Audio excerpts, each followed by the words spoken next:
चल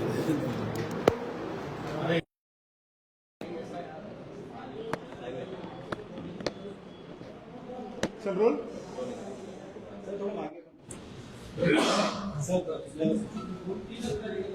रोल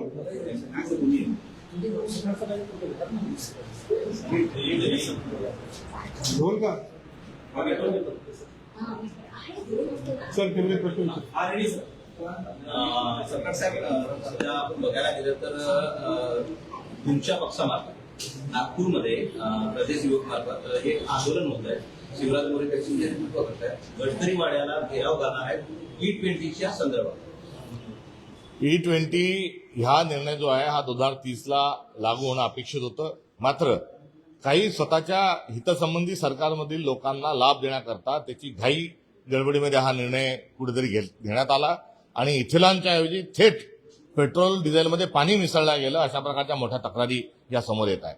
मुळात टेक्निकली बाब न पडताळता जो आखाती देशांमध्ये असणारी जी इंधनाची एकंदरीत टंचाईची परिस्थिती आहे त्याचा फायदा घेण्याकरता गडकरी, टोलकरी, मोदी, देवेंद्र फडणवीस या सगळ्यांनी एक स्कॅन्डल केलं आणि त्या स्कॅन्डलचा पर्दाफाश हा झाला पाहिजे.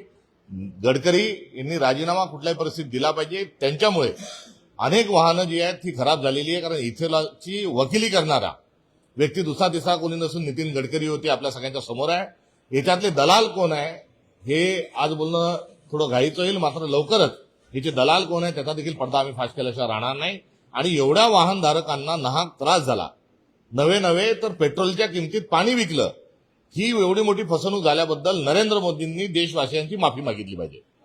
महायुतीचं सरकार आहे. महायुतीतल्या एका मंत्र्याने, महिला मंत्र्यांनी, त्यांना वाटतं की राजकारणातून निवृत्त व्हावं वाटतंय. असं का होतं? सत्ताधाऱ्यांमध्ये मेरी आवाज सुनो, एकच माणूस सर्व गोष्टी करतोय. मोठ्या प्रमाणावर सेंट्रलायझेशन चालू आहे.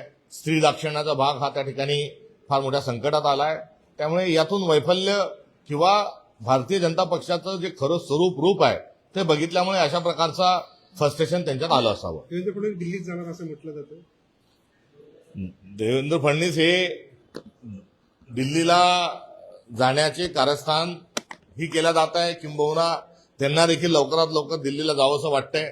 आपण बघितलं असेल की मायभूमी मराठीच्या छातीत खंजीर खुपसून हिंदीची सक्ती करण्याचा अत्यंत चुकीचा निर्णय हा देवेंद्र फडणवीसांनी पंतप्रधान पदाची स्वप्न पडतात आहे म्हणूनच हा मागच्या वर्षी घेतला होता.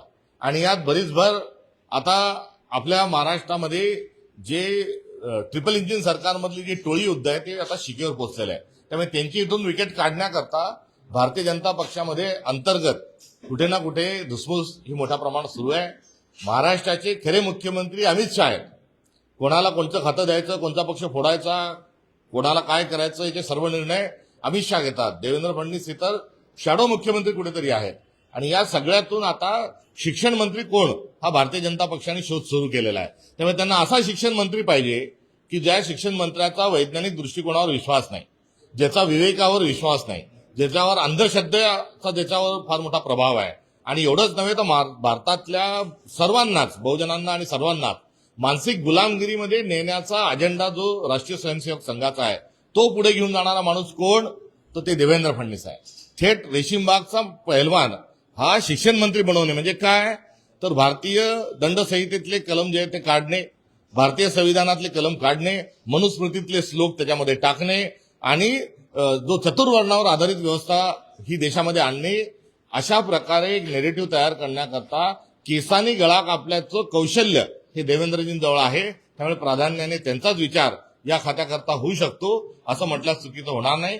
हा अजेंडा राबवण्याकरता एवढा कॅपेबल, ज्याच्याजवळ पक्ष फोडायचं पण राजकारण त्यांना येतं, त्यांच्याजवळ मोठे सुविधा पण, साधनं पण त्यांच्याजवळ जास्ती आहेत, त्यांच्याजवळ फार मोठा पैसा पण अलीकडच्या काळात त्यांनी जमा केलाय.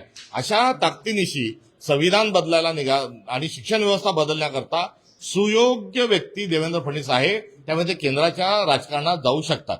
सरकार साहेब, काँग्रेसमध्ये दोन घटना घडलेल्या आहेत. एक तर नानांचा पाय दुधानाचा व्हिडिओ व्हायरल झालाय. दुसरीकडे मुंबई प्रदेश काँग्रेस कमिटीचे अध्यक्ष खासदार वर्षाताई गायकवाड यांच्या पीएलएला पैसे गैरव्यवहार प्रकरणी अटक पण करण्यात आलेली आहे. त्या सगळ्या ज्या आहेत त्या राजकीय आरोप त्याचे असू शकतात. या सगळ्यांची चौकशी ही झाली पाहिजे. आणि SIR जो प्रकल्प आहे त्यामध्ये जो कंबोज नावाचा एक त्या ठिकाणी देवेंद्र फडणवीसांचा जो हस्तक बसलाय ते तोच आता सर्व जो आहे तो SRA जो प्रोजेक्ट आहे तेच चालवतात. त्यामुळे जो भ्रष्टाचार झालाय तो त्यांच्या ठाई झालेला आहे. त्यामुळे डायव्हर्ट लक्ष करण्याच्या अनुषंगानं सरकार बदमाशी करते का हे कुठेतरी बघणं आवश्यक आहे.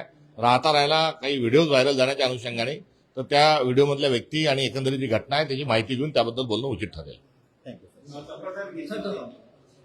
सिद्धिविनायक मंदिर में जिस तरह से आरोप कर रहे हैं, प्रशासन आज शाम को प्रेस कॉन्फ्रेंस करने वाला, उसका कहना है कि तत्कालीन जब उद्धव जी की सरकार थी तब ये भ्रष्टाचार हुआ है, तब ज्यादा चंदा नहीं आता था, हमारे कार्यक्रमों से ज्यादा चंदा आ रहा है.